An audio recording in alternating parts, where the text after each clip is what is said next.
Good afternoon, everyone, or actually, good evening.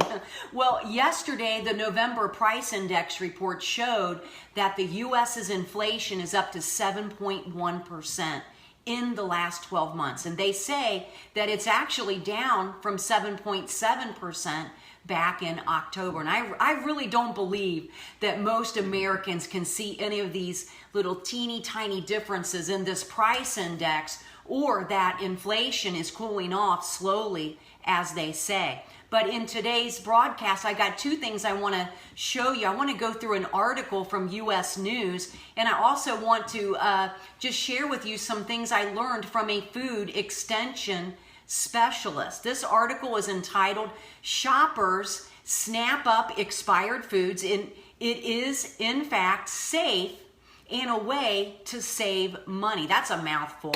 Well, on a cold winter morning, this article says, in Chicago, people are lined up outside for the opening of Continental Sales, a family-owned business that's just north of the city's Midway Airport. Now, they're not waiting to buy the latest iPhone or tablet, but food that is almost expired or already expired. Usually seen as garbage or unsafe, outdated and short-dated items are now coveted by people who find that switching to cheaper brands just isn't enough to lower their food bills amidst the highest inflation in a generation. Even if eating outdated or short-dated food sounds unappealing, in fact, it's safe and a way to save money and cut food waste. Nearly 40% or 108 billion pounds of food is wasted in the U.S. each year, according to ReFed. ReFed is a nonprofit organization dedicated to ending food loss and waste. And according to this article, retailers are buying up these foods to sell at deep discount prices. The organization said half of the food thrown out by stores is because they're worried that they can't sell it past its use by or best by dates. Continental Sales can get up to 1,000 customers a day looking for all kinds of discounted wares, but especially grocery items. How many of you have been to one of those discounted stores? I know I have. That's up more than 20% from last year. The owner said that he had to add 2 checkout lanes in the last 6 weeks. That is a business that is surely booming. Now, traditionally, it's low-income people who can't afford to do all their grocery shopping at the regular grocery chains. However, 68% of Americans saying they have felt the biggest impact of this inflation in their monthly grocery bills. Now, that is data that was retrieved from a survey called Wallet Hub. Now, friends, I realize that not everyone who watches this news report is a prepper, or they even believe that having food storage is key. No matter what side of the fence you're on, economics will change the way Americans eat over time. You can bank on it. And I see just in the next 2 years, a lot of changes here in the USA. More families moving in together in order to avoid homelessness. I see more and more gardens being started, hallelujah, and people's eating habits dramatically changing. And that's how it was during the Great Depression. Now, if you are an expert on having a pantry and dealing with almost expired foods or expired foods, this is a really good place for you to say, just to depart and say adios, sister, because now from this point in the broadcast, I'm going to go ahead and talk about some of the things that I have learned from Barbara Brown. She is an expert. She's a food extension specialist from Oklahoma State University, and she has taught how to deal with expired foods in our pantry. And now I'm going to share with you what I've learned from her teaching. And before I do that, I just want to make sure that you have a few Sharpie markers in your pantry. Good time to put those there. A thermometer so that you can monitor the temperature in there, as well as 1 to 2 good can openers that are sharp, they're not dull, that you can use in case you have no electricity. Now, I want to start off by just asking you, how many of you actually rotate your food? I mean, there are various food rotation systems out there. Food rotation is important to ensure that your food stays fresh. And one of my girlfriends, Wendy, she uses a sticker system with colored stickers. I think it sounds too much for me, but friends, most canned foods will actually have a date on them, and sometimes you may not be able to determine the date. Maybe it's even worn off, or because it has a coat. But the date is there to help you to know when the quality of the food is diminishing. Now, Barbara explains that dates are voluntary. She says that the food companies research and they determine how long a food stays fresh and maintains its nutritional value. So after the date, 2 things will begin to deteriorate. And these companies, they want you to eat the food when it's at its best. Now, this date has nothing to do with food safety, believe it or not. You can still eat most of those things that are expired. And most of us are going to be okay with exception of one main group, and that's babies. Babies who are eating baby formula.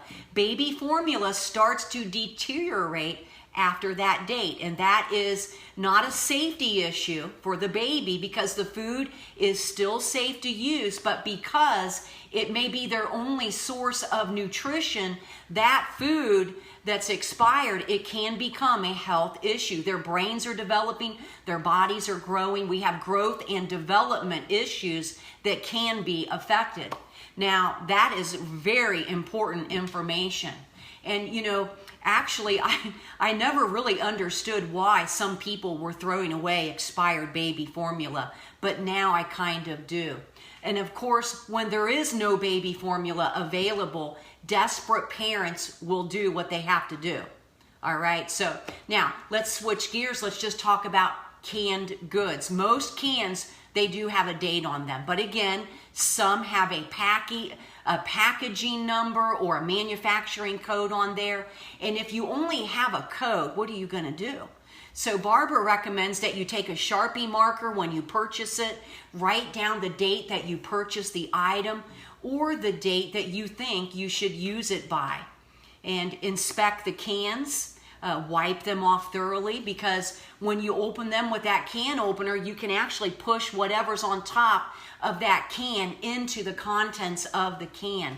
And in some of those factories, there are a lot of mice running around. So really wipe off those can tops and throw away any cans that are bulging or rusted or have more than a minor dent. And I'm not referring to anybody out there, I'm not talking about canning products, people who do home canning. I'm just referring to canned goods from a manufacturer.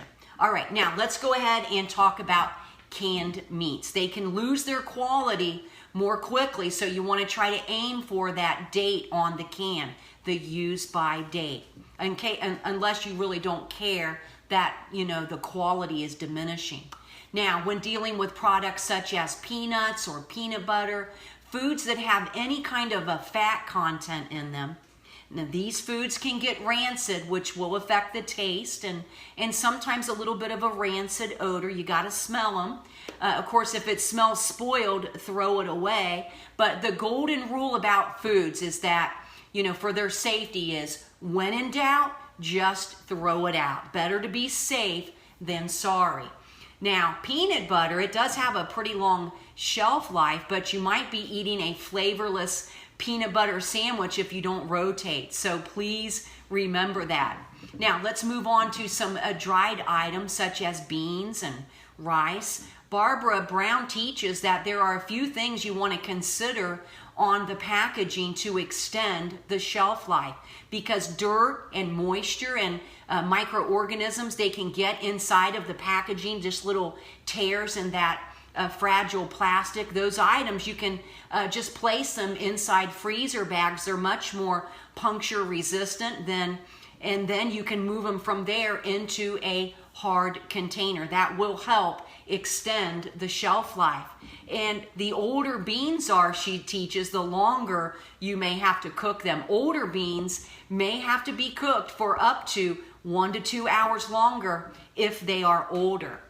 Baking powder and baking soda, something I don't think about a lot. Those also can lose their gas producing effect, that leavening effect. So it's good to replenish them annually. And dried fruit. As dried fruit ages, they will get darker in their color. Now, it doesn't mean that they're not safe to eat as long as there is no mold on them or you don't smell any fermentation. You may just have to soak them, like, for example, cranberries or raisins. Soak them in some hot water if you're needing them for a recipe. Friends, having a pantry is an investment. So it's important to rotate your items so you're not throwing away your hard-earned money. Now, when it comes to store-bought eggs, I really learned something new here, and I'm glad to share it with you. When you bring your eggs home from the grocery and assuring that they were handled correctly, that they were stored at the right temperature, Barbara teaches that you should have about 4 to 5 weeks beyond that date on the end of the egg carton before needing to throw them away. Now, me, when I see that date approaching, I usually make up a quick batch of egg salad. Now, milk. She really discourages people from drinking out of the carton, which I think is absolutely gross. She says that it can introduce bacteria and shorten the life of the milk. So teenagers, if you're listening, stop drinking out of the milk carton. Also, too, yogurt. As long as there's no mold on the yogurt, it's still safe to eat. You may want to use expired yogurt in a dish, though, instead of as a snack. Well, these are very great and helpful tips for all of us. I mean, I learned a lot, and I wanted to pass these tips on to you. Now, I'm not an expert on this topic, and I encourage everyone to do their own diligence on this topic. Do your own homework. The USDA.gov website, they have a lot of helpful information on this topic, as well as the Canned Food Alliance. So check those out. And friends, really, I want you to remember something. All right? The Lord's been getting us ready for this time for quite a while. Am I right? But the Lord is now, there's this whole new group of people who the Lord is waking up right now.